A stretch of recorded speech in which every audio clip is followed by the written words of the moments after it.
Friends, big boss హౌస్లో ఇప్పుడు ఏడుగురు ఇంటి సభ్యులు ఉన్నారు. అయితే ఏడుగురు ఇంటి సభ్యులకి సంబంధించి Bigg Boss Bigg Boss weekend ఎపిసోడ్లో గనుక మనం చూసినట్టయితే నాగార్జున ఈరోజు కోటింగ్ ఇవ్వాల్సిందే వాళ్ళకి.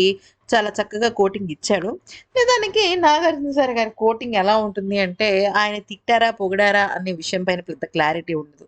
మనం గనక చూసుకున్నట్టయితే హిందీలో కానీ లేదా కన్నడంలో కానీ సల్మాన్ సార్, అలాగే మన 'కిచ్చా సుదీప్' గారు, వీళ్ళందరూ ఎలా ఉంటుందంటే straight forward, very arrogant, very ఫెరోషియస్‌గా ఉంటుంది. కానీ 'నాగార్జున సార్' నిజంగా తిట్టినా కూడా అబ్బా! ఈయన తిడితే ఎంత బావుందో అన్నట్టుగానే ఉంటుందన్నమాట ఫీలింగ్. సో, దానివల్ల కూడా కొంచెం ఈ సీజన్స్‌లో ఫైర్ తగ్గుతుందేమో అనిపించింది. ఇక 'ప్రేరణ' విషయంలోకొచ్చినట్టయితే 'ప్రేరణ' సంచాలక్‌గా ఒక మంచి పాయింట్ ఎక్కడ తీసిందంటే ఆ చుట్టే క్రమంలో, నబీల్‌ని చుట్టే క్రమంలో చాలా మంచి డెసిషన్ తీసుకుంది.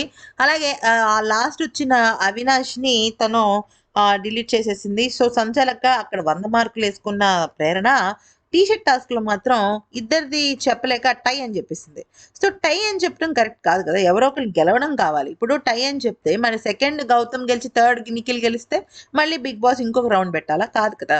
సో, 3 ఎందుకు పెట్టాడంటే బెస్ట్ ఆఫ్ 2 బయటికి రావడం కోసం. సో, అక్కడ ప్రేరణకి మంచి మార్కులు పడ్డాయి గానీ అక్కడ మాత్రం నువ్వు సేఫ్ గేమ్ ఆడావు అంటూ నాగార్జున ప్రేరణ విషయంలో చెప్పడం జరిగింది. అంతేకాకుండా నబీల్‌ని తిట్టడం కూడా జరిగింది. అంటే నబీల్‌కి ఒక ఐడియా ఆఫ్ థాట్ అయితే చాలా మిస్ అవుతుంది.